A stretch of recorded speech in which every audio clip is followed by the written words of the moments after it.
నమస్తే అండి, welcome to Guntur రుచులు. ఈరోజు అయితే ఇక్కడ రెసిపీ ఆవకాయ. ఆవకాయే కానీ ఏంటా రెగ్యులర్గా స్పెషల్ ఏందానా. ఇక్కడైతే నేను చేసిన ఆవకాయ పెసరపిండితో చేసుకున్న పెసర ఆవకాయ. మరి ఒక్కసారి అయితే ఈ విధంగా ట్రై చేసి చూడండి. మరి రెగ్యులర్గా చేసే ఆవకాయలో ఆవు పిండి మెంతిపిండి వేస్తాం కదా, అలా కాకుండా ఇందులో పెసరపిండి మాత్రమే వేస్తాం. చూడండి, ముక్కలు కూడా కొబ్బరి ముక్కల్లాగా ఎలా ఉన్నాయో, చక్కగా నానితే సూపర్గా ఉంటుంది. ఈ పచ్చడి అయితే మనకి ఫ్రిడ్జ్లో పెట్టుకోకుండా బయట అయితే 3 నెలల వరకు కూడా చాలా చక్కగా టేస్టీగా ఉంటుంది.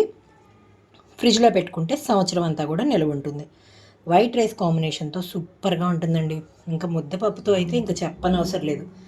మామిడికాయ అనగానే అందరికీ నోరూరుతుంది కదా. ఒక్కసారి ఎప్పుడూ ట్రై చేయని వాళ్ళ పెసరపిండితో ఇలా ట్రై చేసి చూడండి.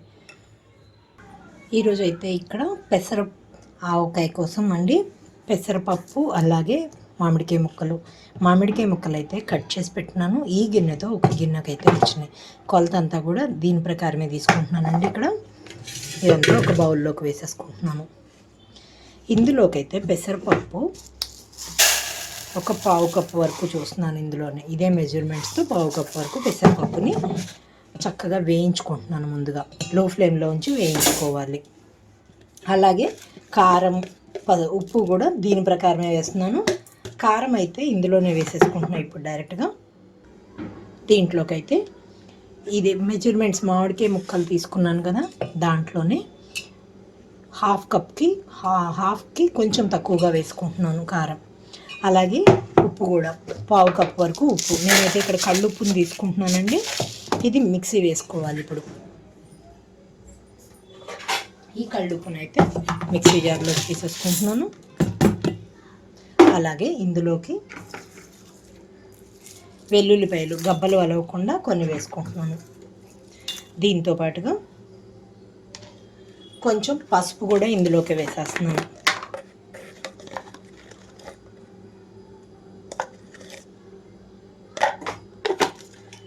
నేను మెత్తగా గ్రైండ్ చేస్తున్నాను. ఇప్పుడు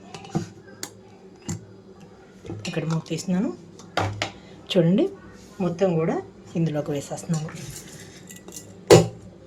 నేను ఇక్కడ వెల్లుల్లి ఎందుకు గ్రైండ్ చేశానంటే, కొన్ని వెల్లుల్లి రెమ్మలు వేస్తున్నాను, కొన్ని వెల్లుల్లిని అయితే ఇలా గ్రైండ్ చేసి వేసుకుంటున్నానండి. చక్కగా గుజ్జులాగా వచ్చేస్తుందని. ఆల్రెడీ పెసరపప్పు మనం పొడి చేస్తాం, అప్పుడు కూడా చక్కగా మెత్తని పౌడర్ లాగా వచ్చేస్తుంది. చూసారు కదా. పక్కన పెట్టేసి పెసరపప్పును వేయించుకుంటున్నాను.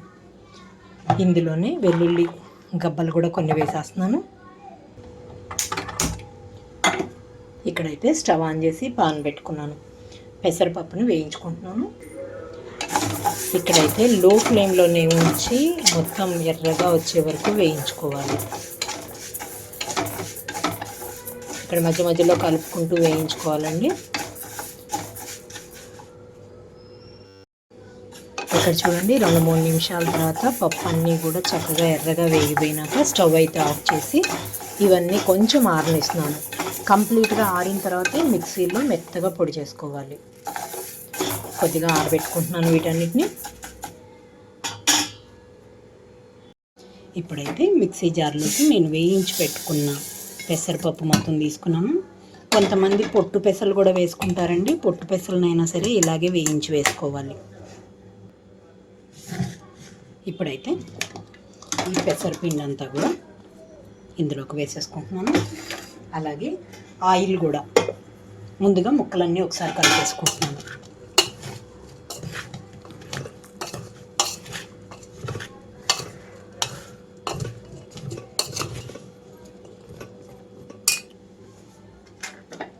నేనైతే ఇందులోకి పల్లి ఆయిలే వాడుతున్నానండి. నువ్వుల నూనె అయినా పల్లి ఆయిల్ అయినా ఏదైనా బాగుంటుంది.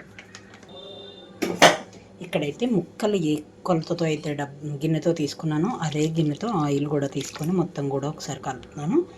కొద్దిగా పక్కకు ఉంచానండి. ముందుగా ఒకసారి కలిపిన తర్వాత మళ్ళీ మిగిలిన ఆయిల్ కూడా కలిపేసుకుంటాను. మనకు ఆవకాయ అనగానే కొంచెం ఆయిల్ అయితే ఉండాలి కదా.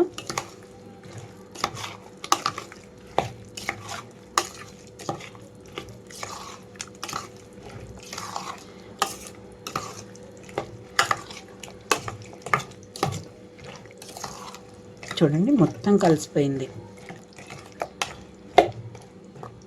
మూత పెట్టేసి ఉంచుతున్నానండి.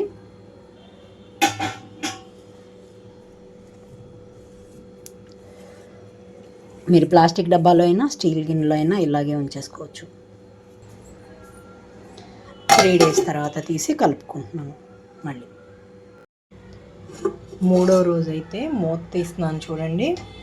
ఆయిల్ అంతా పైకి తేలిపోయింది చక్కగా.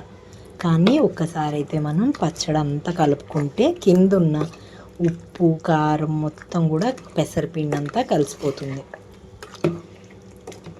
చూసారా, ఆయిల్ అంతా గ్రేవీ చక్కగా మనకి గుజ్జుగా వచ్చేసింది. అంటే ఇందాక ఉప్పు కారం అంతా కింద పెసరపిండితో సహా ముద్దగా ఉండడం వలన మీకు అలా అనిపించింది. ఆయిల్ పైకి తేలిపోతుంది. ఎప్పుడైనా మామిడికాయ పచ్చట్లో ఆయిల్ అయితే చక్కగా పైకి తేలుతుంది కదా. వెల్లుల్లి రెమ్మలు కూడా చూడండి ఎంత చక్కగా మగ్గిపోయినాయో.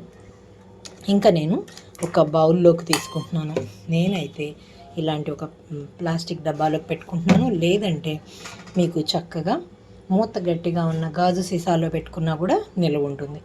మరి ఇంకెందుకు ఆలస్యం, మామిడికాయలు దొరికే టైంలో పెసరపిండితో ఇలా పెసరావకాయ ట్రై చేసి చూడండి. సూపర్గా ఉంటుంది. చూడండి ముక్క కూడా ఎంత చక్కగా ఉందో. మరి మీరు ట్రై చేసి మీరు మీ ఒపీనియన్ అయితే కామెంట్ బాక్స్లో పెట్టండి. అలాగే మీలో ఎవరైనా మా వీడియో ఫస్ట్ టైం కానీ చూస్తున్నట్లయితే ప్లీజ్ మా ఛానల్ని సబ్స్క్రైబ్ చేయండి. అలాగే మా వీడియోస్ని లైక్ చేస్తూ షేర్ చేయండి. పక్కనే ఉన్న bell icon all option click చేస్తే మేము ఇచ్చే వీడియోలన్నీ మీకు నోటిఫికేషన్స్ వస్తాయి. Please encourage me and thank you for watching. Thank you.